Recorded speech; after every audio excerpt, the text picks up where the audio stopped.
Appalachian Outreach started in 1984, and it was founded by Jim Wilson along with two Carson-Newman students. And they basically saw a need in the community, beginning with minor repairs, wheelchair ramps, cleaning, yard work, things of that nature. And then it has grown to what we have today. We have the home repair ministry, which has continued. We serve a 4-county area, Jefferson, Granger, Cocke, and Hamlin County, through individuals volunteering their time, their resources, and their talents and going out and working on families' homes. We basically serve as a conduit for people who have a need and people who have a willing heart to go out and meet that need. The Ministry Center, we moved into this location about 13 years ago, and we provide clothing, good, gently used or new clothing to families in the community, as well as food, toys for their children, linens for the families, books, educational type items, basic necessities that for some reason these families are not able to purchase. One of the parts of the ministry is a firewood ministry, and we have teams that come and split firewood, and we have young kids up to older retirees that enjoy working in the firewood. And you think, well, what does this firewood ministry do? Well, it helps heat people's homes. We can provide food, we can provide clothing, but if they don't have the means to pay the electric bill, then the firewood will help heat their home. I think we try to go above and beyond, which is not just meeting the physical need, but meeting the emotional and spiritual need. Something that really grabbed my attention about Appalachian Outreach is they're such a crucial staple in this community. They impact tons and tons of people, whether that's through the Ministry Center here or Samaritan House or home repair during the summer.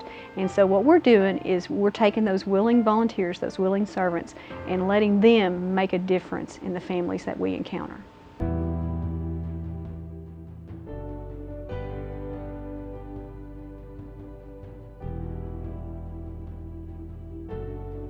One thing that I always see here that always keeps me coming back is families coming in with their children, and seeing these kids that are brought up in these households, that are brought up in the poverty line, and they live in that.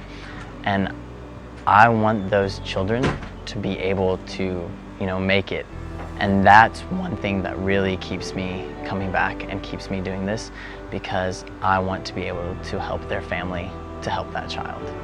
Recognizing that they've done nothing on their own to become homeless, but yet they're in that situation. And so we do a lot of extra things to make sure that the kids are taken care of. And skill is not a requirement, because to serve Jesus, it doesn't take a whole lot of skill, it just takes a willing attitude. So when volunteers come in and they're willing to give that their all, and maybe not get the pat on the back or have anyone say, oh, look what you did, but to know that day after day after day that work had to happen in order for all the other support that this ministry has to have to sustain this ministry. It's just tremendous. The Samaritan House Family Ministries is our shelter for single women and families.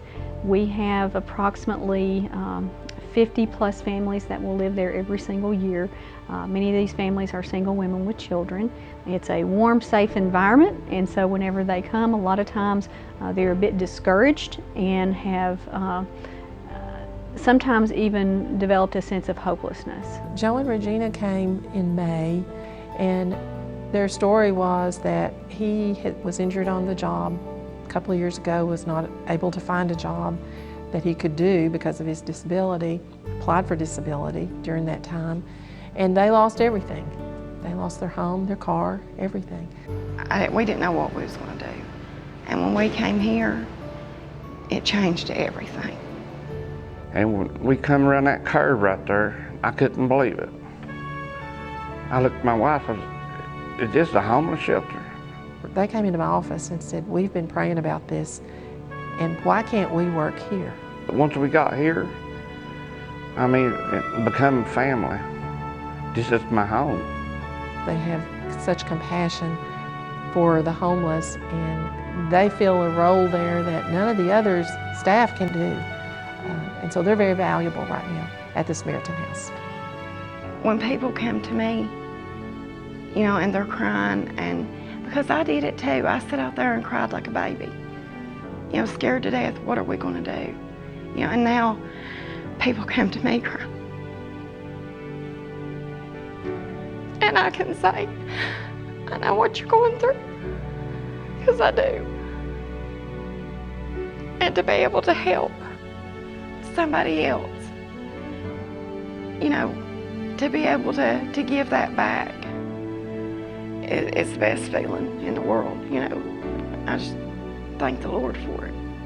So we do want to tell people there is always hope, and we want this not to be creating dependency, but helping people to go and do the right thing and know that God has a plan for their lives. And then when we can see that come back, the people who have been helped here want to give back, that's a very, very special thing, great blessing. One of the things about the Samaritan House is it's a beautiful example of how the community has come together, how a group of God's people, His servants, if they're willing to sacrifice their time, their talents, and their resources, what a huge accomplishment that can be made. God has put together people who are willing to work in each of these areas that meet people where they're at, and that's what we need to do, is to be able to reach out to somebody, not in a judgmental way or not in a way that would say, you know, whenever you look this way or whenever you dress this way, then we're going to love on you, but to be able to say, you know, we're here and we recognize that by the grace of God we're able to serve you versus being served.